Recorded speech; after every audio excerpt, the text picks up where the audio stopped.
o pastor vai... Queridos irmãos, a paz do Senhor Jesus. Estava pensando ali, irmãos, tem mais de 20 anos que eu prego, até hoje dá frio na barriga, viu? Estava ali falando, Jesus tem misericórdia, dando aquele frisinho na barriga, né? E é por isso que eu vou chamar minha esposa para me ajudar hoje. E pode subir aqui, né? A gente veio até mesmo, na mesma paleta, como diz o outro. Queridos, vamos ficar de pé em nome de Jesus. Nós vamos fazer uma oração. Hoje nós propomos em nosso coração, a gente está fazendo um culto aqui com o tema Profetizando 2026. Irmãos, que possamos ter um ano diferente, né, queridos? Eu tenho certeza. E quando a gente lê a Bíblia Sagrada, a gente vê que em tempo de crises é o tempo que Deus dá oportunidade ao seu povo. Então está vindo muita oportunidade para o povo de Deus. Devemos estar prontos e preparados. Eu quero que você ore comigo, levante a sua mão e peça ao Espírito Santo que derrame uma unção profética aqui nessa noite. Ore comigo, eu quero ouvir a sua voz, clamando ao Espírito Santo. Venha, Senhor, com o espírito da profecia para os últimos dias. Meu Deus, levanta os teus filhos, levante a tua igreja em uma voz profética, Senhor. Nós queremos, Senhor, já estender nossas mãos, já enxergando profeticamente o 2026. Profetizando, Senhor, que nós vamos viver um tempo de restauração, um tempo de salvação, um tempo de libertação. Queremos, Senhor, liberar sobre cada família da tua igreja, do teu povo, que possa viver, Senhor, uma vida abundante. Venha, Senhor, derramar a abundância espiritual. Venha trazer a vida abundante sobre nós, meu Deus. Queremos estar prontos e preparados, ó Deus, para aquilo que há de vir. Mas cremos nos teus milagres, em nome de Jesus. Queridos, ainda de pé, eu quero fazer apenas uma leitura, nós vamos sentar. Malaquias é o último livro do Antigo Testamento, capítulo de número 4. Vamos ler o versículos 5 e 6. Aleluia. Glória a Deus. Chamei a minha esposa, irmãos, porque hoje nós vamos ter um bate-papo. Eu queria ter um microfone para ela, se tiver um microfone, para ajeitar para ela isso. Nós vamos ter uma conversa em alto nível hoje, amém, irmãos? E diz assim, Malaquias capítulo 4, versículo número 5 e 6. Eis que eu vos enviarei o profeta Elias, antes que venha o grande e terrível dia do Senhor. E ele converterá o coração dos pais aos filhos, e o coração dos filhos aos pais, para que eu não venha e fira a terra com maldição. Podeis assentar, queridos. Obrigado. Pode saudar a igreja aí, em nome de Jesus. Amém. Graça e paz, igreja. Que alegria estarmos aqui mais uma vez, para juntos comungarmos, né? Para juntos estarmos em família, né? Que nós somos uma família, a família do nosso Pai, uma grande família. E eu louvo a Deus por vocês, meus irmãos, né? Nossa família. Amém? Estou pedindo para aumentar o microfone dela, porque a voz dela é mais mansinha, né? Então, para não ficar muito desigual. Queridos, nós temos um tema para a gente conversar com os irmãos. Por que a gente gosta, às vezes, de quebrar os paradigmas, né? Isso é bom para a gente sair daquela passividade. A gente não quer que os irmãos enjoem da gente também rápido, né? Já tem mais de um mês e eu estou tendo esse zelo para os irmãos não enfarar da gente. Então a gente faz um pouquinho de cada coisa. Quarta-feira até tocar violão e cantar a gente fez, né? Fizemos o louvor. Queridos, o tema que nós vamos trabalhar aqui hoje, minha esposa está aqui, na verdade nós dois somos um. A gente quer, nessa pedagogia de estarmos aqui juntos, mostrar para os irmãos que o que Deus está levantando nesses últimos dias não são profetas, mas são pessoas que vivam uma vida profética, tá? Viver uma vida profética. Eu já vi muita gente que teve a vaidade de querer bater no peito e falar: eu sou profeta, manda um pix para mim, eu sou profeta. E não é isso que essa geração precisa, mas de pessoas que vivem uma vida profética. E por que nós estamos aqui em dois? Para poder apresentar para os irmãos esse espírito profético que está em nós. Apesar que nós somos diferentes em algumas coisas, mas nós comungamos do mesmo Espírito. Existem coisas que nós praticamos na nossa vida, eu e a minha esposa, que nós temos muito deleite e prazer, que é principalmente a gente descobrir os tesouros da palavra de Deus. Então a gente conversa muito sobre a Bíblia Sagrada, e nós queremos aqui expor para os irmãos uma grande revelação, nós dois, e revelar para vocês um espírito profético que está na comunhão e na unidade. Se tem uma coisa, irmãos, que Deus nunca vai fazer, é nos usar apenas na individualidade, mas Deus nos usa como um corpo. Todo dom, todo ministério é para edificação da igreja, não é mesmo? É no coletivo. Então nós vamos abordar um tema aqui, que é o espírito de Elias. O profeta Elias, irmãos, ele existiu de verdade, mas ele é uma tipologia ou uma simbologia de uma unção profética sobre a igreja. Nós vamos conversar um pouco sobre isso. Como que aconteceu uma transição ministerial na vida de Elias. Elias começou sendo um tipo de profeta e terminou como um outro tipo de profeta. E nós vamos entrar então nesse assunto. Primeira coisa, eu vou estar conduzindo aqui, minha esposa sempre vai ter liberdade, porque diz que a mulher que tem a última palavra, né? Sim, senhor? Então nós até já combinamos, eu falei com ela, não tenha dó não, pega o microfone, fala de verdade, porque as irmãs querem ouvir a sua voz, né? Queridos, o espírito de Elias, ele vai revelar para nós uma vida profética para uma restauração geracional. Eu sei que você sempre ouviu a história de Elias, um Elias como um super-herói, dotado de dons espirituais, que faz fogo cair do céu, faz chuva parar, chuva descer, ele venceu os profetas de Baal.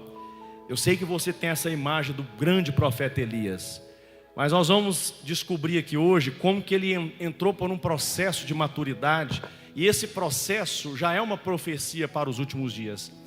Então, o último ato profético do Antigo Testamento é o que nós lemos aqui, foi o profeta Malaquias, né? Foi o último profeta. Depois de Malaquias, irmãos, houve um silêncio da parte de Deus de 400 anos. Deus ficou sem falar com o povo de Israel. Quantos anos? 400 anos. Depois ele levantou João Batista. O último profeta que Deus levantou depois de Malaquias foi João, que Jesus até apontou e disse que é o maior profeta de todos os tempos. Então Malaquias, ele encerrou o Antigo Testamento. E o interessante é que ele não encerrou o Antigo Testamento. Olha só, o que nós lemos ali é os últimos versículos do Antigo Testamento. Ele não encerrou falando de restauração de templo, ele não encerrou falando de sacrifício, ele não encerrou falando qual é o perfeito culto, qual é a liturgia que funciona. Ele não encerrou ali falando sobre milagres espetaculares, mas ele encerrou falando assim: olha, antes que venha o grande último dia do Senhor, o terrível dia do Senhor, vou levantar Elias para converter o coração dos pais aos filhos, dos filhos aos pais. Olha a grande obra de Deus. Olha como que Deus encerra o período do Antigo Testamento, já para poder iniciar um Novo Testamento, a nova aliança. Sem falar de milagres, sem falar de superpoderes, mas falar de reconciliação. Converter os corações uns aos outros. Relacionamento. Então, irmãos, a última promessa de Deus, antes desses 400 anos de silêncio, foi exatamente uma restauração relacional e não estrutural. Isso aqui é um ponto muito chave, irmãos. Porque a gente é muito preso à estrutura.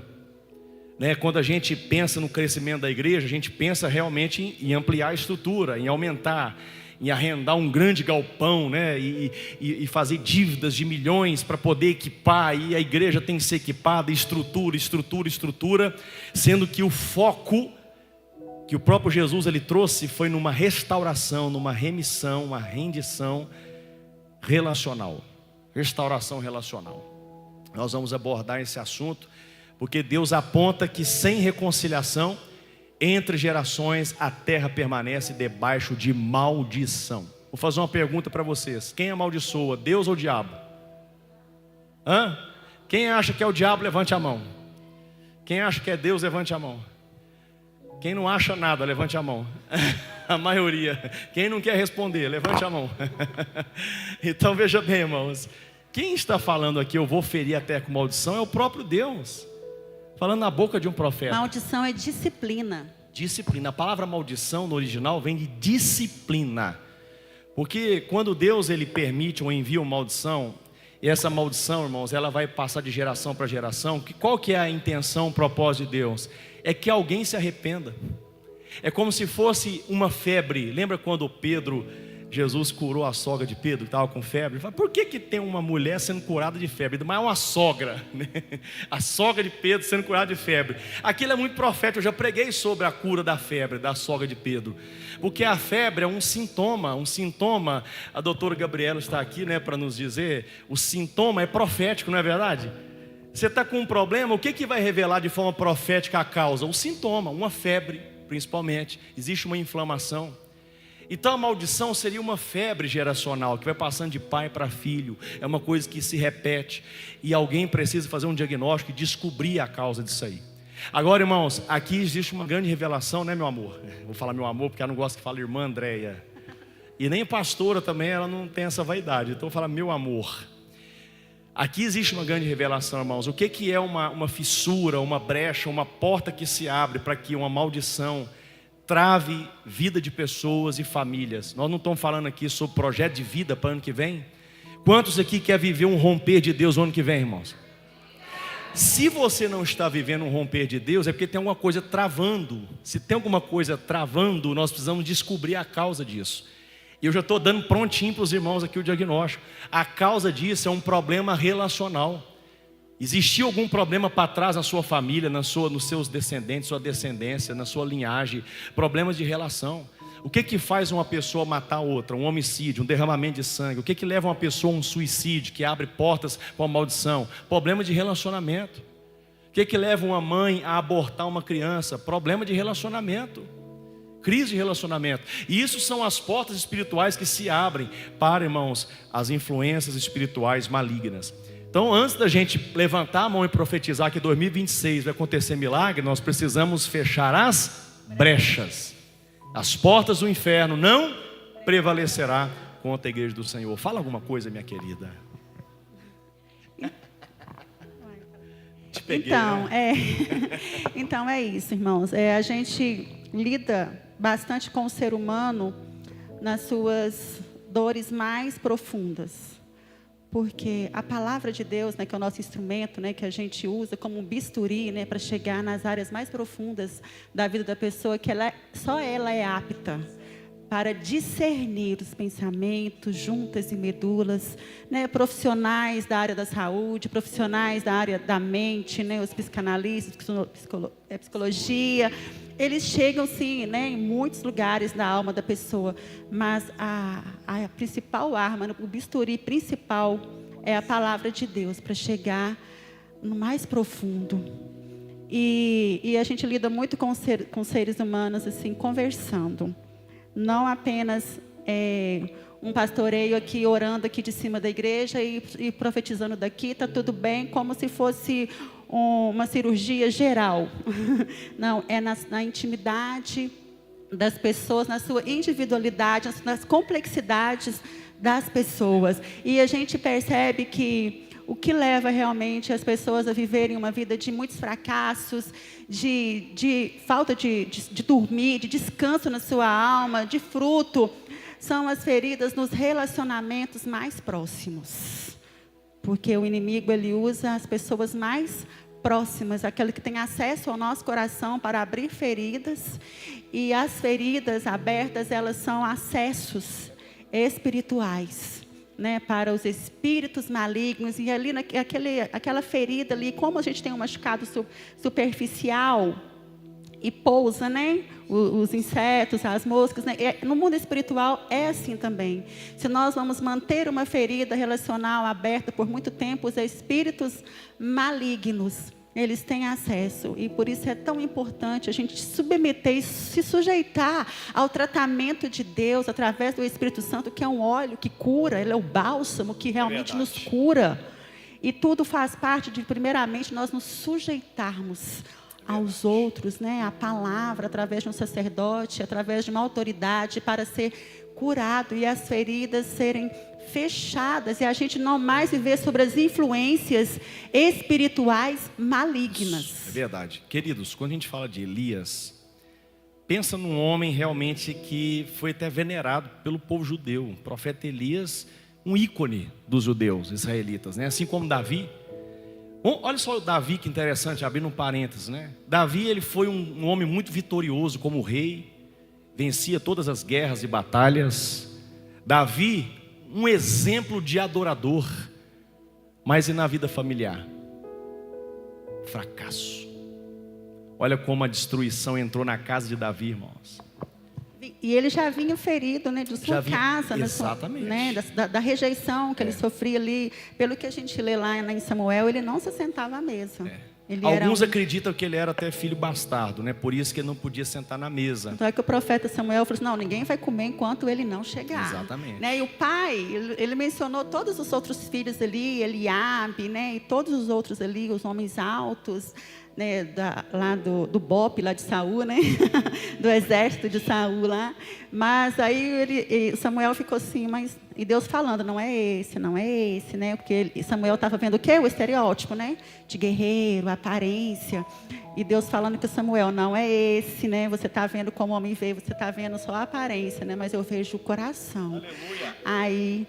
Aí Samuel, mas Jessé, não tem mais nenhum, acabou seus mancebos, acabaram seus filhos. Aí que ele se lembrou. Tem o Davi, está lá no campo pastoreando. Então ele já carregava, né, lá da sua casa original, né, essa ferida de rejeição. Ele não recebeu ali o afeto e depois ele não conseguiu passar também esse afeto relacional para os seus filhos. E o que aconteceu lá na casa de Davi? Grandes coisas horríveis, né? Um irmão pegou a outra irmã, o outro foi e vingou aquele assassinato, e depois o filho se levantou contra Davi, querendo tomar o trono dele. Foi uma baderna naquela casa. Então, queridos, veja bem, olha só, do que adianta a gente orar, pedir a Deus dons espirituais? Do que adianta a gente fazer seminário, teologia, se o mais importante, que é o que vai nos resguardar dos ataques do inferno, é uma família na presença de Deus, estruturada, curada, abençoada. Elias, profeta Elias, que foi mencionado até pelo Tiago, o apóstolo Tiago. O apóstolo Tiago falou que Elias também era um homem sujeito às paixões, assim como nós. Teve uma crise emocional. Elias teve uma crise ao ponto de pensar em morrer, de perder a própria vida. Profeta Elias, irmãos, acabou de sair de um duelo e foi vitorioso, porque ele desafiou os profetas, 450 profetas, acho que é isso mesmo. Exatamente, ele fez um desafio aos profetas de Baal, porque o povo de Israel estava também, uma boa parte, venerando a Baal. Então ele falou, vamos resolver qual que é o Deus verdadeiro. O Deus verdadeiro vai responder. E aí ele permitiu que os profetas de Baal fizessem o culto deles, a liturgia deles. Eles fizeram lá, né, o vuduzinho, a macumbazinha deles lá, e fazendo o dia inteiro. E o profeta, retaliando, né? Se sacrificando, se cortando, se automutilando, né? E de repente, irmãos, o que aconteceu? Foram envergonhados. E Baal não respondeu, porque Baal nunca existiu. Mas o Deus verdadeiro, o Deus de Israel, quando o profeta Elias foi lá e ele arrumou, diz a palavra que ele arrumou as pedras, o altar, derramou água, né? Restaurou o altar. E quando ele ora e clama a Deus, Deus envia o fogo. Deus responde, irmãos. Deus respondeu. Amém? Mas o profeta Elias, até então, ele era o profeta que sabia, ele tinha intimidade com Deus para orar, para clamar a Deus e Deus responder. É o profeta, irmãos, é o profeta histórico de Israel, que ele é um modelo espiritual de confrontar, de fazer o fogo descer. É aquele profeta que confronta o pecado, confronta a idolatria, que Deus honra ele por causa da coragem, da autoridade dele, né, da intimidade. Esse é o profeta Elias até esse ponto. Mas de repente o profeta Elias, ele recebe uma ameaça de Jezabel e de Acabe, o rei Acabe, que eles iriam matá-lo. E diz a Bíblia, irmãos, que ele foge. Ele vai para uma caverna, naquela caverna Deus vai até ele. Deus chama ele pelo nome, Deus fala com ele e pergunta para ele, por que você está fazendo? O que você está fazendo aí? Aí não é o seu lugar. Ele estava esperando a morte, ele deitou debaixo de um pé de zimbro. Pediu a morte, queria morrer de fome, falou, vou ficar aqui que eu estou com fome, cansado. Deus enviou o corvo para poder alimentar ele. Depois ele vai para a caverna, na caverna Deus encontra ele, irmãos. Tem momentos da nossa vida que nós queremos fugir de Deus, mas o compromisso que Ele tem com a gente é eterno. O amor que Ele tem por você, irmã, irmão, é um amor que nunca vai acabar. Às vezes a gente tenta fugir dele, mas ele vai atrás da gente e pega a gente pela orelha e fala: sai daí, aí não é o seu lugar. Mas sabe por que ele estava ali? Ele argumentou com Deus e falou assim: eu estou aqui porque eu sou o único profeta que sobrou. Mataram todos os profetas, eu sou o único. Lembra quando Deus falou assim: não é bom que o homem esteja só. Esse é o grande problema, irmãos, da sociedade, ou de um indivíduo, viver na individualidade. A partir do momento que você se sente uma pessoa só, uma pessoa exclusiva, eu sempre digo os dois lados da moeda. Talvez o lado da vaidade, da soberba: eu sou o melhor, eu posso tudo, eu estou acima de todo mundo. A síndrome de Lúcifer, né? Eu sou belo, como eu sou perfeito. Ou o outro lado da moeda, o vitimismo. É a pessoa que acha: ninguém sofre como eu. Essa pessoa também que acha que ninguém sofre como ela, como ele, também está no orgulho. Então Elias, irmãos, ele caiu nessa armadilha emocional de pensar que ele era o único. Mas Deus falou com ele: você está enganado. Eu guardei 7.000 profetas que estão guardadinhos. Você está achando que você está sozinho? Você não está sozinho. Irmãos, sabe o que deixa uma pessoa numa crise emocional de ansiedade, depressão? É o isolamento. Não adianta você ter dons espirituais. E o que eu estou vendo de pessoas hoje em dia, irmãos, no tempo que nós estamos, que vive do passado e fala assim: Deus me deu os 9 dons espirituais. Eu tenho intimidade com Deus, eu subo no monte e eu faço isso e faço aquilo, e faço sacrifício e não sei o que, não sei o que. Quando você vai ver, a pessoa está perdendo o casamento, está perdendo os filhos, está perdendo a família, mas fala: eu estou pagando o preço, eu estou no monte, eu tenho intimidade com o Senhor. Esse povo não quer saber nada de Deus, nada de Jesus, então não estou nem aí para eles. Irmãos, Elias estava vivendo a sua individualidade com Deus. Ele foi até um certo ponto, mas chegou um momento que ele falou assim: eu não consigo mais. E agora Elias começa um renovo na vida dele ministerialmente, porque agora ele vai amadurecer. Amém, irmãos? Deixa eu falar uma coisa para os irmãos. Talvez você sempre fez a coisa certa e entrou numa crise. A crise, ela é favorável para a sua vida, porque a crise vai te empurrar para um nível mais alto de maturidade. Elias enfrentou uma crise, irmão. Sabe por quê? Ele estava passando por um processo de renovo diante de Deus. Ia nascer um novo ministério de Elias. Quem aqui já passou crise? Eu já passei. Quem aqui já passou, irmão? O nosso casamento já passou crise. Nos 2 primeiros anos, diz que o negócio é terrível, né? Se você passou os 2 primeiros anos do casamento, você vai embora, filho. Né? Então assim, antes de casar é que negócio, pega fogo debaixo d'água, né? Não vejo a hora de casar, meu Deus do céu. Olha o mulherão que eu arrumei, Deus é bom demais. E aquela coisa, né? E fica vigiando para não pecar, para não errar. E aí casa e tira aquelas fotos maravilhosas e fala: vai ser bênção demais. Daqui a pouco começa a vir a crise. Geralmente a crise começa por onde? Pelo homem ou pela mulher? Vamos fazer uma votação aqui.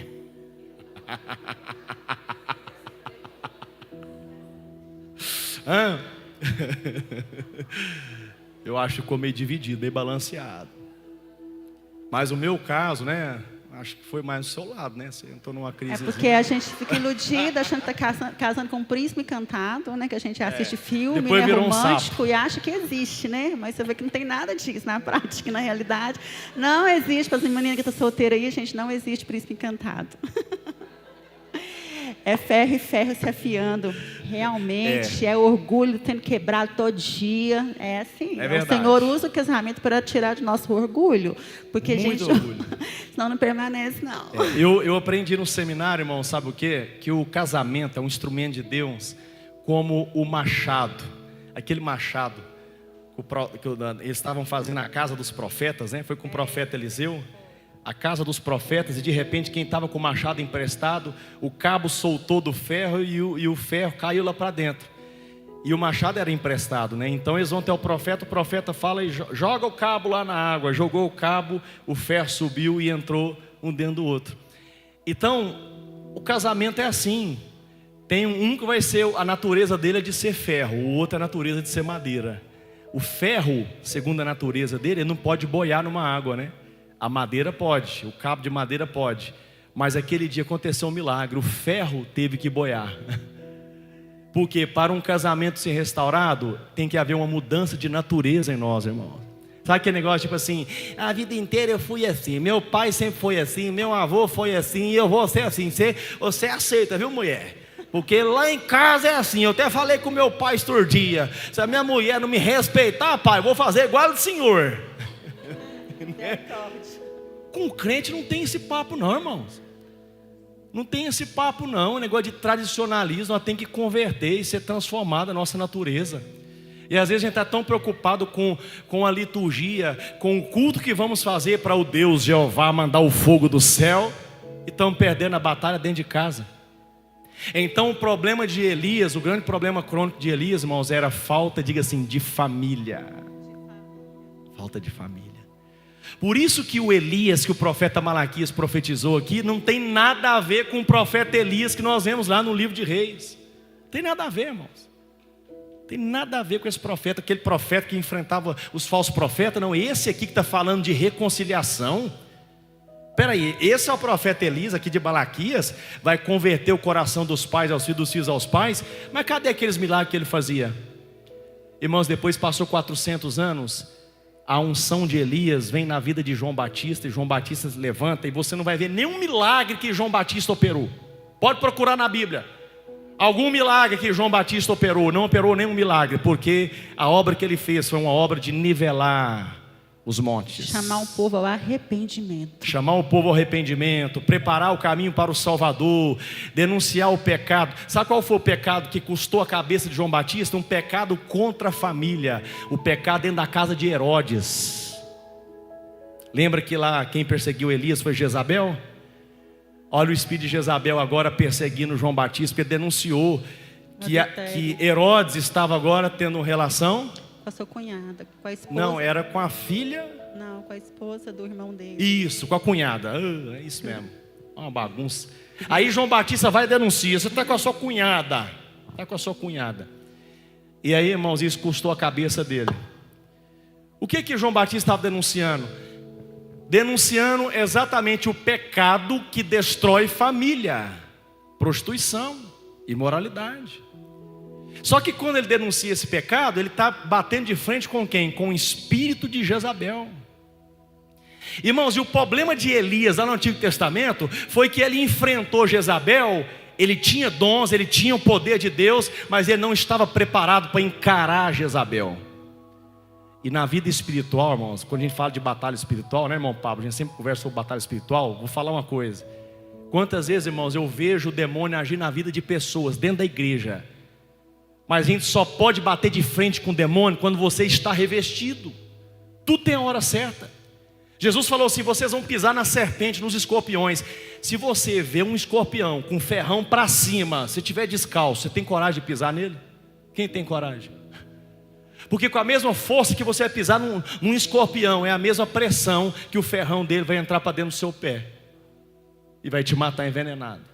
Vai pisar na cabeça de uma serpente descalço para você ver. Agora, se tiver com uma botina feita de pneu de caminhão, você vê a bichinha lá, você pisa na cabeça dela, morre, praga. Não é verdade? Porque você está revestido. Agora, irmãos, a gente quer batalha espiritual. Eu já conheci muitas pessoas que falam: meu negócio é batalha espiritual, eu gosto de enfrentar o diabo. Aí a hora que você vai ver, a casa da pessoa sendo destruída. Por quê? Tá sem retaguarda, né? Não tem ministério sem você preparar a sua base, que é a família.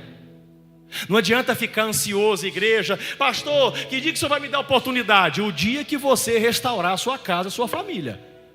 Eu não quero te colocar na linha de fogo para o diabo te derrubar. Não adianta, irmãos, a gente colocar uma pessoa porque tem talento, tem vocação, mas está despreparado. Então o profeta Elias, irmãos, ele teve que passar por uma crise para ele entender uma coisa: eu preciso de família. Ah, mas o profeta Elias teve que arrumar uma mulher? Não. No mundo espiritual, irmãos, a família não significa você arrumar uma mulher, você ter filhos. A família no mundo espiritual, Jesus um dia explicou. Quando a mãe dele foi lá, Maria, foi atrás dele, ele estava numa casa pregando. E tinha uma multidão, aí foi Maria e os irmãos de Jesus. E diz Marcos que eles foram para amarrar Jesus, levar Jesus embora, porque ele não estava comendo. O menininho da Maria não estava comendo, né? o menininho bonitinho, Jesus, não estava comendo, não estava tomando banho. Eu vou lá pegar meu menininho, vou amarrar ele. Vão lá, chamou os irmãos de Jesus, vão amarrar ele, levando ele embora para casa. Ninguém para esse menino. Chegou lá, falou: Jesus, a sua mãe e seus irmãos estão aí fora. Ele falou: quem é minha mãe e meus irmãos? Senão aqueles que fazem a vontade do Pai. Jesus está dizendo: existe uma família, mas a minha família são aqueles que estão no mesmo propósito que eu estou vivendo, que é fazer a vontade do meu Pai. Então Elias precisava arrumar uma família espiritualmente. E quem seria essa família, irmãos? Quem seria essa família? Seria exatamente o seu sucessor. Qual é o nome do profeta sucessor? Eliseu. Profeta, vamos dizer todo mundo em sua voz? Profeta Eliseu. E aí, irmãos, Deus fala com ele: olha, sai dessa caverna, porque ainda existe uma missão para você. Você precisa ungir um rei. Você precisa, na verdade, ungir 2 reis e ungir um profeta. Por que isso? O profeta seria Eliseu. Elias, irmão, Eliseu, na verdade, agora, ele tem uma simbologia de filho, como filho de Elias. Elias teve que adotar, o espírito de adoção, Eliseu, para agora discipular ele e tornar ele um filho. Elias falou com Eliseu assim: olha, se você me ver subir, você pode me pedir qualquer coisa. O que você quer? Ele falou: eu quero porção dobrada do seu espírito. No original, o que é porção dobrada? Diga assim: herança. Herança. Agora eu te pergunto, quem pode receber herança se não for um filho? Então a condição é: Eliseu, você só pode receber o que está em mim, a herança que está em mim, se você se tornar de verdade o meu filho. Quem está me entendendo, irmão? Sabe o que curou Elias, para depois Deus levar ele numa carruagem de fogo? Quando Elias começou a parar de se preocupar com os inimigos lá fora, e começou agora a preparar os de casa. Por isso que o profeta Malaquias falou: vou levantar Elias, para ele converter o coração dos pais aos filhos. Olha Elias como pai, convertendo o coração ao filho, Eliseu. Agora a condição de Eliseu: se você me seguir, se você me ver, você vai receber, porque agora o filho tem que converter o coração ao pai. E Elias, às vezes, até de uma forma, até você falou, né? Uma forma ríspida. Como é que ele falava com Eliseu? Não, fica meio seguindo, não. Deixa pra lá. Ele não tinha paciência, né? Então Elias teve que trabalhar a paciência dele com o seu sucessor. Eliseu tinha que ficar insistindo para receber dele instrução. Elias, a gente vê que ele era um profeta bem rústico, né? Bem rude, ríspido, bem durão. Verdadeiro profeta mesmo. E ele não tinha paciência. Não tinha carisma nenhum para relacionar. É verdade. O problema dele era relacionamento. Como profeta, nota 10. Orava, parava de chover. Orava, voltava a chover. Fazia fogo descer do céu. Mas relacionamento, no final da vida dele, teve que aprender a relacionar, irmãos. Essa é a nossa grande questão, é nos relacionar. E Jesus, né, quando ele veio nos ensinar a relacionar. A principal mensagem, quando ele começou ali no Sermão do Monte, né, ele veio ensinar não mais a lei rústica, rude, com tantos 600 e tantos incisos e ordenanças, porque só mandamento seco, regras, sem amor relacional, não adianta. E Jesus começou ali, Mateus 5, né? Se te pedirem emprestado a túnica, se te pedirem a túnica, dá também a capa. Se te obrigarem a andar 1 milha, anda 2. Então, ele veio nos ensinar então, a relacionar, exatamente, porque a gente sabe, a religião judaica, o velho odre, eles sabiam muito bem de regras, liturgias e mandamentos, mas não tinham afeto, não sabiam relacionar. E Jesus, próprio amor, o amor encarnado, Deus, ele veio nos ensinar, nos trazer de volta a família, a ceder, a relacionar. Toma, você quer a capa? Toma também isso. É assim que a gente vence o mal, é fazendo Verdade. O bem. Irmãos, e o judeu, os israelitas, eles praticavam o devocional cerimonial. Então tinham festas, sempre muita festa, né? Muito zelosos em cada detalhe dos ritos, dos dogmas, dos costumes, muito zeloso. Tudo que ia fazer, vai comer, tem que lavar a mão, tudo certinho. E aí de repente Jesus começa a quebrar alguns protocolos, alguns paradigmas, né? Começa a quebrar. E de repente eles começam a ver que Jesus, ele estava ali para fazer uma revolução.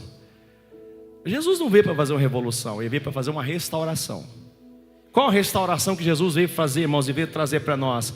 Uma transição de, ao invés de você focar em um devocional de liturgia e cerimonial, o devocional agora é relacional. Qual foi a transição que Jesus fez para nos levar num nível de maturidade espiritual, irmãos?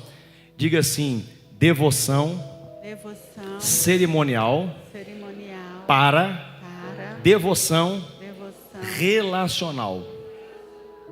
Qual é a verdadeira devoção que Deus quer ver em nós? Relacional.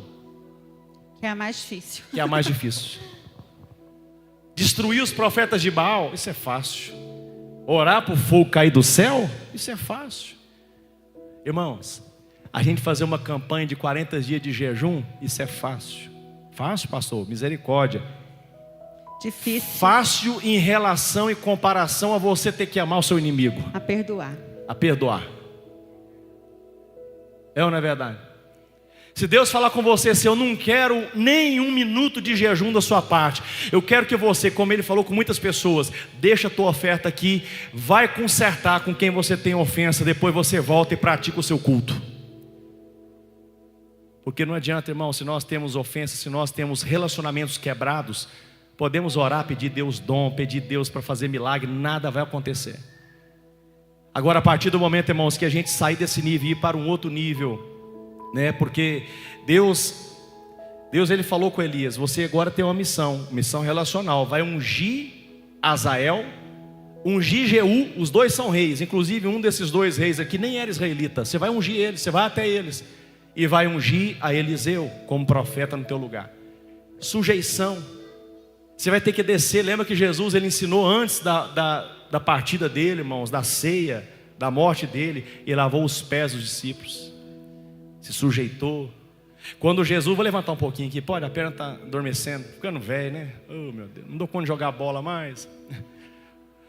Mas veja bem, Jesus, quando ele foi para ser batizado por João Batista falou: eu não sou digno nem de desatar a sua sandália, quem sou eu? Jesus falou: mas é necessário fazer isso para que cumpra o que eu vim realizar. Jesus, o Cristo, o Filho de Deus, o Verbo divino, ele se encurvou diante de um homem, de um profeta, para ser batizado. O que isso significa, irmãos? A obra dos céus em nós só vai começar quando a gente nos sujeitar uns aos outros, converter o coração uns aos outros. Amém, irmão?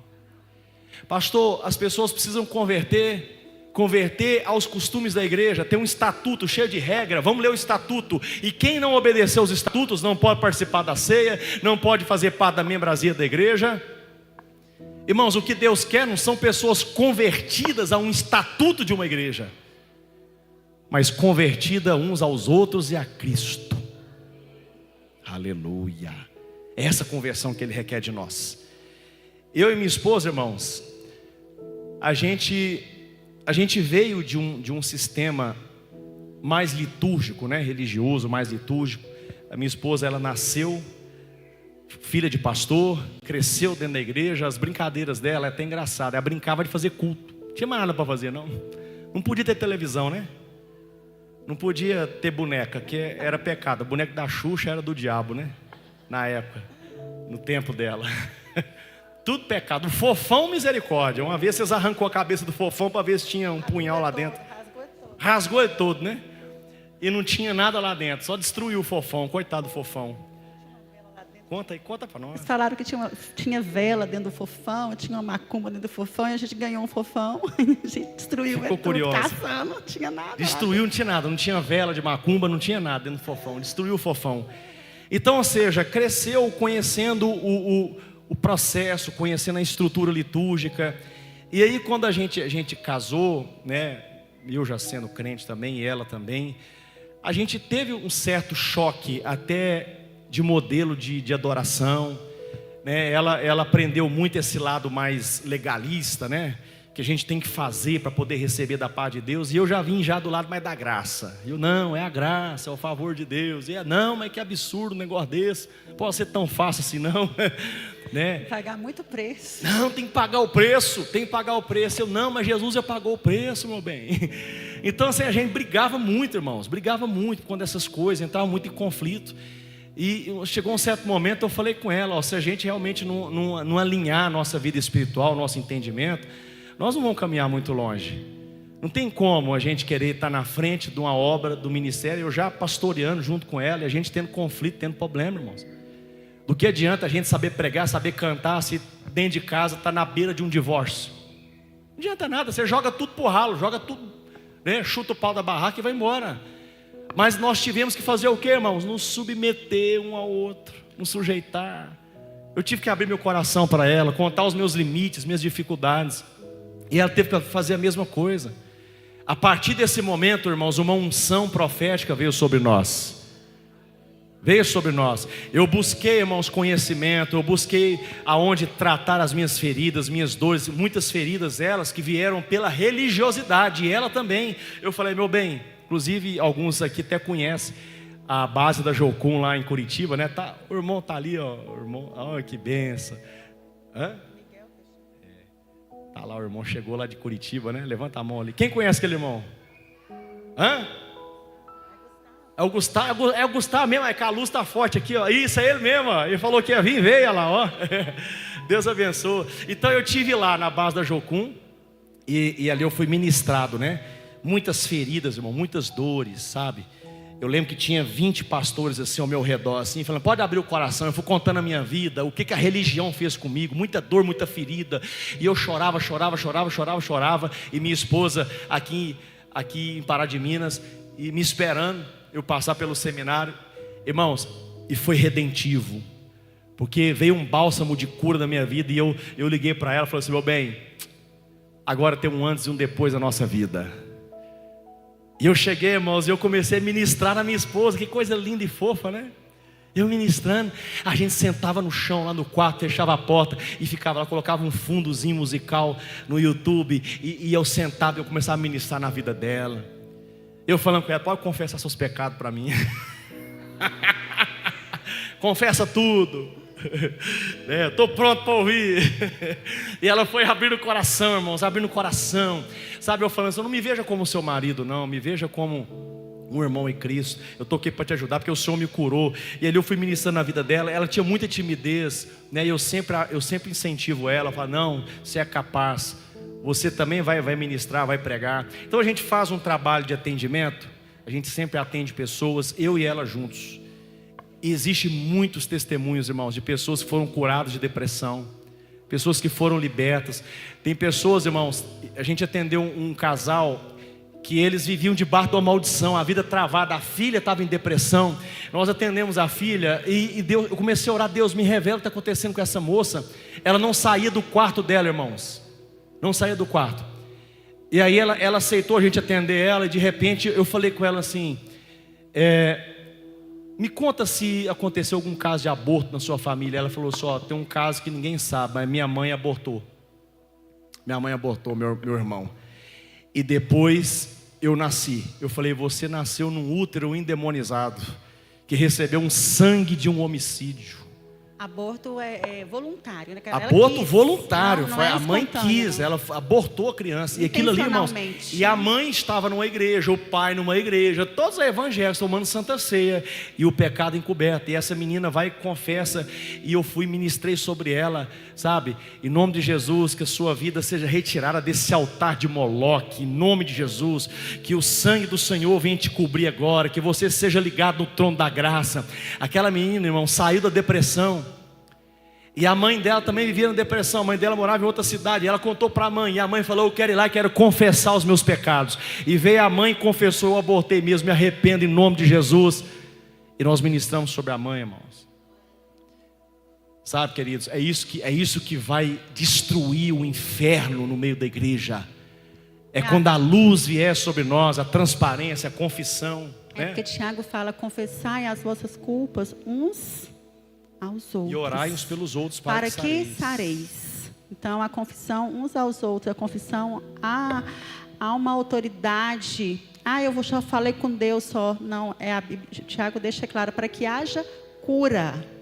Pode ser salvo, sim, realmente, confessar o Senhor perdoa, sim, mas pode ser que a pessoa viva a vida inteira uma vida doentia, limitada. Verdade. E não vai crescer, porque não está saudável. Uma coisa é você ser saudável espiritualmente, outra coisa é você ser salvo. Vai ser salvo pela graça de Deus, é a fé. Pela graça, mas para que haja cura na sua geração, na sua linhagem, para que os espíritos de morte parem de perseguir a família. É verdade. Porque, como no caso, né, desse aborto aqui, é um ato voluntário dessa mulher. Não, eu não quero, é um assassinato. Houve ali uma legalidade para um espírito de morte perseguir a próxima criança gerada ali naquele ventre. Verdade. Um outro caso também, irmãos, muito interessante, é bem recente esse caso. Uma irmã da Assembleia de Deus. Ela tem um filho, esse filho caminhoneiro, esse filho direto acontece acidente com ele, já foi tirado de dentro das ferragens, o caminhão pegando fogo. Ele é apagado, desacordado, e alguém tirou ele de lá. Ele ia morrer queimado, carbonizado. O filho alcoólatra, dependente químico, caminhoneiro, olha só o risco para os irmãos verem. O cara é caminhoneiro ainda, alcoólatra e usuário de droga. Rapaz novo, inteligente, inteligentíssimo. E aí um dia a gente foi convidar para ir no aniversário do netinho dela, e a gente na mesa, e ela falou: seu pastor, eu tive um sonho com meu filho, e estava amarrado, tinha 3 cordão amarrando ele. Ela falou: eu acho que é a sogra dele. Eu acho que a sogra dele fez macumba. Ela falou: Deus me mostrou isso. Eu falei: irmã, não é a sogra não, irmã, não bota a culpa na sogra não. Eu falei com ela: olha, existe alguma coisa que aconteceu enquanto ele estava no ventre da senhora. Aí ela parou. Eu falei: irmã, me fala aqui, quando a senhora teve a notícia que a senhora estava grávida dele, qual foi sua reação? Aí ela gaguejou, irmãos. Ela falou assim: pastor, vou te falar, o meu marido queria que eu abortasse ele. Eu falei: tá vendo? Seu filho já foi amarrado no seu ventre, o espírito de morte. O espírito de morte está perseguindo ele até hoje. Por isso que direto ele tem livramentos, porque Deus tem um propósito na vida dele. Mas nós temos que desamarrar ele. Aí beleza, eu fui embora, passou uns 2 dias, aí ela manda mensagem, ligou para mim, falou: pastor, aquele negócio foi muito sério, eu preciso reunir com o senhor. E ela morava em outra cidade, ela foi à nossa cidade, e levou ele, levou o filho. Chegou lá, irmãos, na minha sala, o filho estava lá, e ele não sabia de nada. E eu comecei a conversar e ministrar, e de repente o Espírito Santo tomou ela, e ela foi e confessou. Ela falou assim: olha, eu queria confessar, na verdade eu tomei o remédio abortivo. Eu tomei. E o filho dela olhou assim para ela: seu pai me obrigou a tomar e eu tomei. Aí eu olhei para ela, já pensei: misericórdia, Senhor, vai ter que fazer uma reconciliação aqui agora. O pai dele morreu, o marido dela morreu, irmãos, de uma morte muito trágica. Ele estava sozinho em casa, a irmã tinha viajado, e ele infartou quando estava comendo, e não tinha ninguém para acudir, ninguém escutou. Ele ficou 4 dias morto assim, ó, desse jeito assim, ó, na mesa assim. Quando alguém chegou lá, estava um fedor, um mau cheiro com os vizinhos, estava todo mundo atordeado. Falou: aconteceu alguma coisa. Quando abriu, ele estava apodrecendo, ele estava derretendo. Ele morreu apodrecendo, derretendo.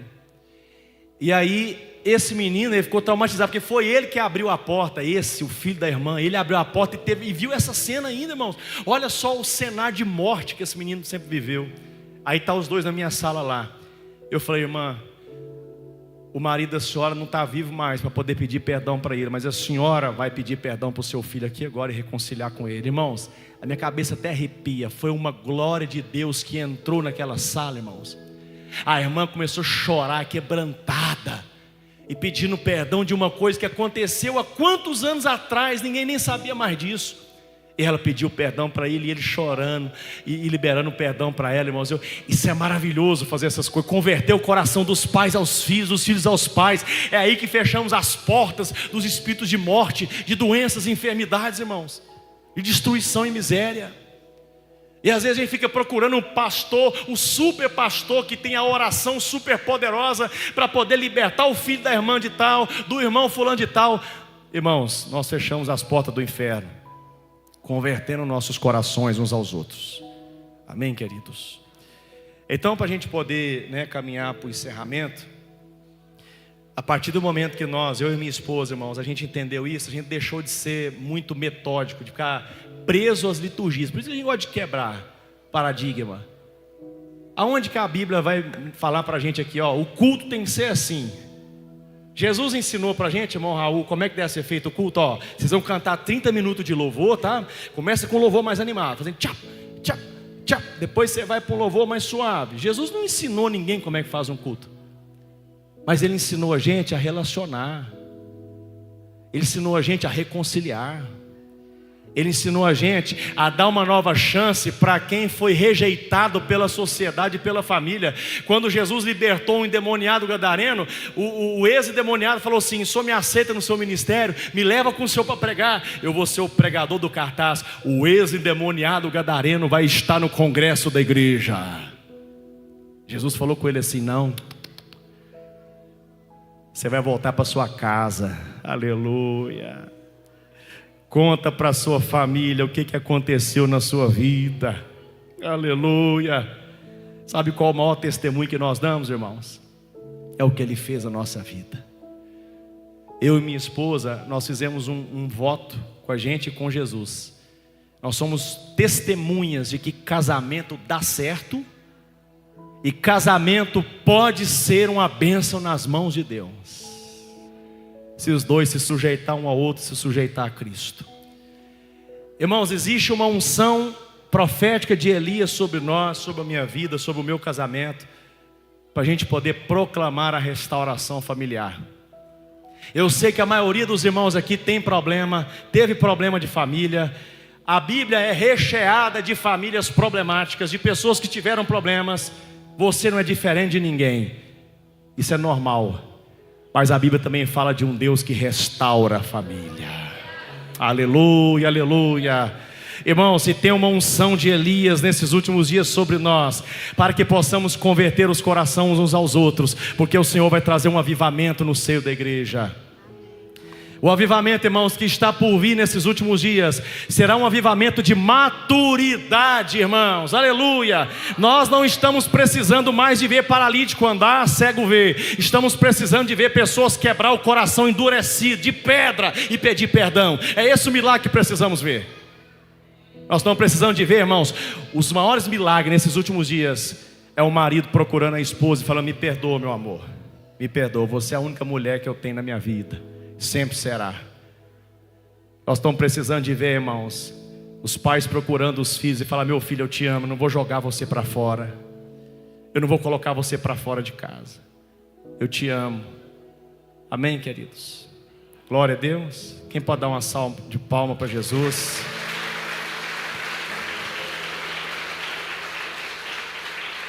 Os filhos têm que ser referência, né? Como que os filhos podem ser referência? Observando os pais. Os filhos não fazem o que a gente fala, eles fazem o que a gente faz. Eles repetem comportamentos, aprende com as nossas atitudes, não que a gente fica blá blá blá blá blá blá, não adianta nada se a nossa vida está fazendo tudo o contrário. É verdade. Né? Então, o que prega realmente é a nossa vivência, é a nossa vida diária, não um personagem aqui na igreja, igual, né, há muitos casos, as pessoas têm uma performance muito eloquente, muito boa nos palcos, nos púlpitos, mas às vezes essa eloquência é só um teatro, e na sua vida relacional não existe afeto, não tem congruência, não né? existe perdão, existe muita grosseria, muita hostilidade, feridas intencionais. Verdade. Então o que prega realmente é o nosso relacionamento. Nós já conversamos, irmãos, e tratamos já uma moça, uma irmã, inclusive ela é do Rio de Janeiro, que cresceu também numa igreja pentecostal. O pai era presbítero da igreja, profeta, profetizava, rodava na igreja. Todo mundo, sabe, admirava o homem. Mas ele chegava em casa e tratava a filha como um menino. Botava ela para fazer serviço de servente de pedreiro. Ele era pedreiro e ela tinha que ser moça nova, servente de pedreiro. Tratava ela como um rapazinho, judiava dela. E se não bastasse tudo isso, tentou abusar dela. Agredia as duas, agredia ela e a mãe. As duas traumatizadas. Ele morreu, não sei para onde que foi. Talvez está lá no Purgatório. Não existe purgatório não, tá, irmãos? Mas veja bem, traumatizada, problema de ansiedade, crise de ansiedade, bipolaridade, irmãos. Quantas vezes ela queria botar fogo na roupa do marido? E o marido, ô pastor, me ajuda, minha mulher me botou para fora. Ela aprendeu isso. Aprendeu. Ela performava muito bem na igreja, né, também, né, ela tinha um talento, né, para cantar, canta muito, mas em casa, realmente, ela repetia o padrão que ela cresceu, de agressividade em casa. Em casa é aquela... Descontava no marido. Tudo que ela recebeu do pai, ela descontava no marido. Então ela achava assim que era normal. Não, meu pai profetizava na igreja e falava em línguas o tempo todo e profetizava, chegava em casa, era outra pessoa. Então ela também se comportava dessa mesma forma. Até que o marido não estava aguentando mais, né? Então a pessoa vive uma vida dúbia. Eu até lembro da passagem de Jacó, quando o pai Isaac está cego e Jacó queria tomar a bênção de Esaú, do seu irmão. E ele negociou com o irmão, ele matou um animal, colocou o pelo do animal no braço, porque Esaú era muito peludo. Então ele chega lá para o pai e fala: pai, me abençoa, já é dia do Senhor me liberar a bênção sobre a minha vida. Aí Isaac falou assim: engraçado, a voz é de Jacó, mas o braço é de Esaú. O cheiro também? O cheiro é de Jacó. Eu acho que é isso mesmo, né? Eu sei que aquilo representa, irmãos, uma vida dúbia, né? Uma duplicidade. A gente é uma coisa aqui na igreja e dentro de casa é outra coisa. Irmãos, quantos aqui quer tomar uma decisão de que a partir de agora nós vamos endireitar as nossas vidas diante do Senhor? Nós vamos levar a bênção para dentro da nossa casa. Eu estou aqui como referência. Irmãos, eu quero pregar para vocês aqui, minha esposa, muito mais com a nossa forma de viver, de tratar vocês, do que aqui em cima do púlpito. Pode ter certeza, a pregação da nossa vivência, a forma de viver, a forma de lidar com vocês, vai pregar muito mais do que as nossas palavras que nós ministramos aqui em cima. Amém, irmão? Recebereis poder quando vir sobre vós o meu Espírito e ser-me-eis testemunhas. Amém. O Espírito Santo está sobre nós para a gente ser testemunha nessa terra, irmãos. Viver uma vida profética, irmãos, é encarnar a profecia. É a palavra estar viva dentro de nós, irmãos, aleluia. Os nossos filhos têm que olhar para nós e falar: eu creio em Deus, porque eu vejo Deus no meu pai, na minha mãe, no casamento do meu pai com a minha mãe. Eu vejo fidelidade, eu vejo amor, eu vejo lealdade. Aleluia. É isso que é o avivamento, irmãos, para os últimos dias. Amém, queridos? Levante a sua mão direita, eu quero orar. Aumenta esse fundo aí, irmão. Eu vejo aqui que na igreja, graças a Deus... Abaixa a mão que ela vai falar, você que manda.